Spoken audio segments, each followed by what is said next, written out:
In this lecture, we're going to talk about lipid metabolism. Now, this is a subject that most of you probably don't have any familiarity with. It's not something we cover in previous classes. Lipid metabolism gets its own special structure because lipids behave differently than other nutrients. Lipids are hydrophobic, so it makes their transport through the blood is a little bit different than we see with other molecules that can just dissolve in the plasma. So our lipids are going to get special attention because of this. So when we look at our lipids, one of the things we want to first talk about is which tissues can use or digest the lipids. Not all tissues can process and digest our lipids or use lipids for energy sources, like our neurotissue. Our neuronal tissue has to use glucose. Most tissues that can use our lipids are things like our skeletal muscles. Our skeletal muscles can use those fatty acids to make ATP, and this is beneficial because in cases where we have low levels of sugar, then our skeletal muscle can switch to using fats for energy source and save that remaining sugar for our brain. The adipose tissue obviously is going to have to use and be involved in lipid digestion because that's what the tissue does. Here we're going to make new triglycerides for storage, so they'll take fatty acids and our monoglycerides, so they'll just have one fatty acid attached to them, and use that to make new triglycerides so we can store that energy for later.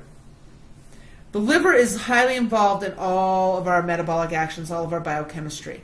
The liver is going to be involved because it's going to absorb those chylomicrons. So those chylomicrons are part of how we absorb our fats from our small intestine. So we talked about this when we talked about fat absorption. We talked about how our fats are broken up into smaller pieces by our bile salts, and then those smaller pieces are called the chylomicrons. The chylomicrons are then absorbed into our lacteals, go into the lymphatic system, and then eventually make their way back to the liver. When they get to the liver cells will then extract the triglycerides and other fats and cholesterol from the chylomicrons and repackage them for transport to the rest of our body, to the rest of our peripheral tissues. When we talk about lipids, we want to talk, just like we talked about with glucose, we're going to talk about something called lipolysis, so breaking down our lipids, and lipogenesis, the making of new lipids. With our lipolysis, we're going to break down those triglycerides, the glycerol and those three fatty acids. The glycerol gets converted to pyruvate and helps to generate ATP, so we get 2 ATP generated for our glycerol. Our fatty acids are broken down to acetyl-CoA by that process, that beta oxidation process, by a process called beta oxidation. This beta oxidation takes these chains of fatty acids, which are just long carbon chains, and we'll break those long carbon chains into two carbon pieces that become acetyl-CoA. And so these will then enter right into the citric acid cycle.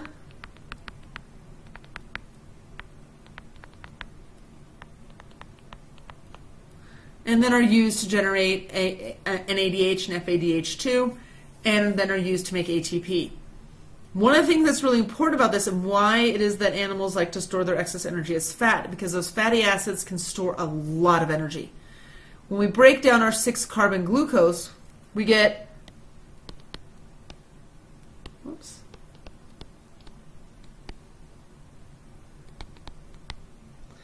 we can generate 36 ATP, right?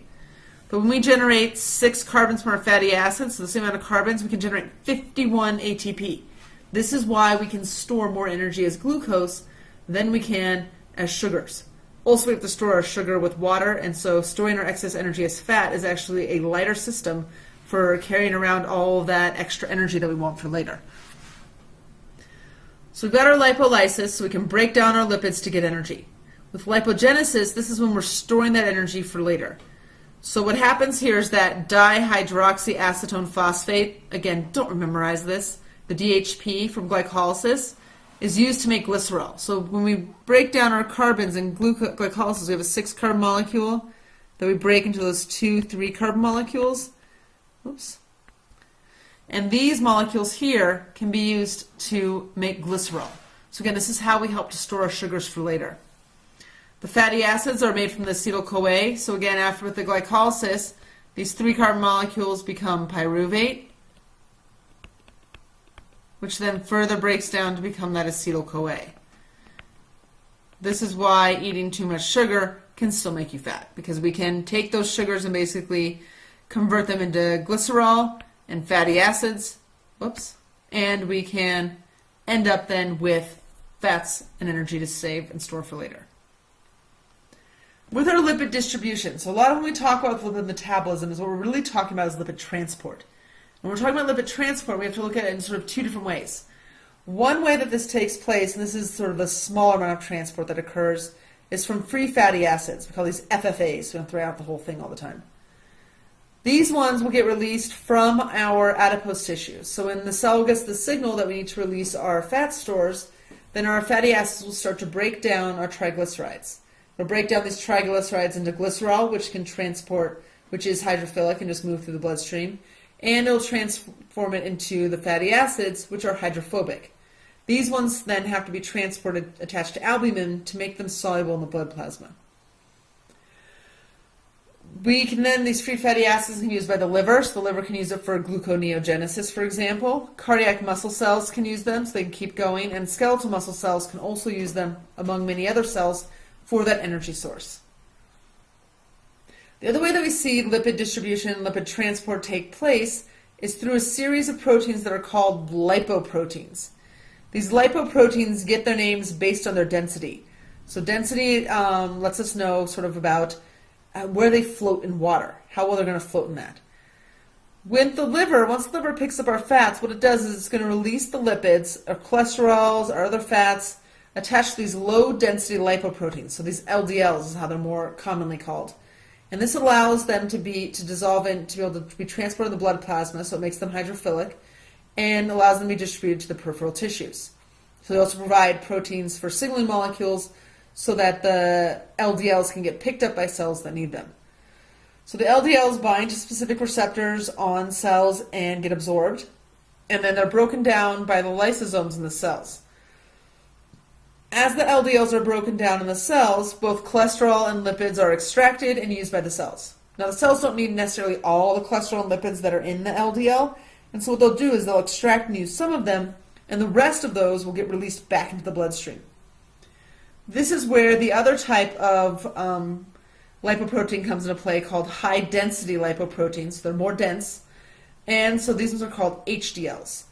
These ones are also sometimes called our good cholesterol, because it goes around and picks up peripheral cholesterol, so extra cholesterol fats, and brings it back to the liver. This is beneficial because if those fats and cholesterol stay out in the peripheral vessels, then they can sometimes form clots, which cause diseases. So we like to have lots of HDLs to go around and pick up our extra fats and bring them back to the liver. Once these fats get back to the liver, then we can either release them again and repackage them in LDLs, or in the case of cholesterol, in some cases it gets excreted in bile. Our bile is really the only way that we have to excrete our cholesterol, so the only way that we can get rid of our cholesterol is through fecal removal. This is part of why fiber is so beneficial in your diet, because fiber will bind to your bile salts, so bind to your cholesterol and remove it from your system. One of the things that becomes really important, this should just say ratio, not whatever that word is. This ratio of LDL to HDLs is really important for us looking, and our total cholesterol is important for a diagnostic tool for cardiovascular problems. As this ratio gets off, so depending on whether we have more LDLs or HDLs, this can be an indicator of risk for cardiovascular disease, and same with our total cholesterol can be used as a risk for cardiovascular problems. Right here, this slide here, and you can't see all the details on it, which is not fun, but what this one is showing, this is a really big screen, I guess. This one's coming from your textbook. What I like about this one is it shows you how everything fits together, so how all these pathways fit together. So we're starting here at digestion, right? When we have digestion, we're going to bring in these micelles, we're going to create these chylomicrons, they're going to go into these lacteals. These chylomicrons are then going to be transported through the lymphatic vessels into our cardiovascular system, and we're going to be able to move and drop off some of those fats right away in adipocytes and skeletal muscle. A lot of the chylomicrons will then get absorbed in the liver for processing. What happens then is we make a number of types of lipoproteins, or like our LDLs, so our low-density lipoproteins, and those get released and go out to the peripheral tissues. This is showing those LDLs coming out to the peripheral tissue and being used, and when the components being used for the cell to function. We also talk about a couple different types that are called very low-density lipoproteins, which we're not really going to worry about in this class. Excess here shows our excess fat or excess cholesterol getting picked up by our HDLs. These HDLs are going to bring those cholesterol and those fats back to the liver so that we can either reuse or we can excrete some of those excess fats.